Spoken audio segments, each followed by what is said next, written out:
Pour cette rencontre au GAC, j'ai eu très envie de travailler sur le couloir qui maintenant sert aussi de lieu d'exposition. Parce que pour moi, ce couloir a une histoire. En fait, j'étais élève dans cette école quand j'avais 9 ans. Je venais de Saint-Étienne.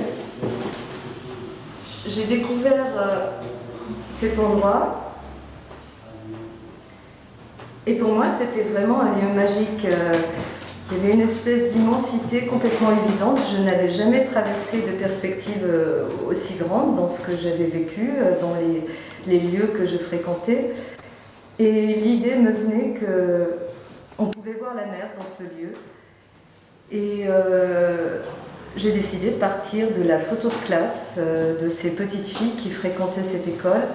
Et l'idée s'imposait très vite de faire leur portrait, mais une espèce de portrait qui soit un petit peu, comment dirais-je, j'ai mis un peu de temps à trouver leur écriture parce que je ne voulais pas qu'elles aient trop de présence. Je voulais qu'il y ait une sorte d'évanescence, d'apparition comme ça. Et le fait de travailler sur du papier Ingres, pardon, non, c'est pas du papier Ingres, c'est du papier Arche. C'est un papier que j'aime énormément parce qu'il bouge, il respire, alors je lui fais vivre vraiment des tas de choses.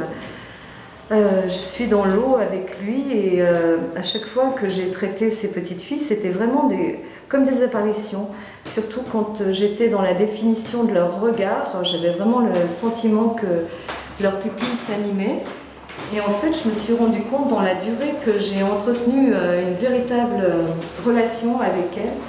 J'ai passé tout l'été à travailler là-dessus et à chaque fois, c'était une espèce de nouvelle rencontre. Chaque fois que j'en faisais une, que je redécouvrais ces petites filles dont je ne sais absolument pas ce qu'elles sont devenues. Alors il y a ce rapport comme ça, cette distance qui pour moi est importante.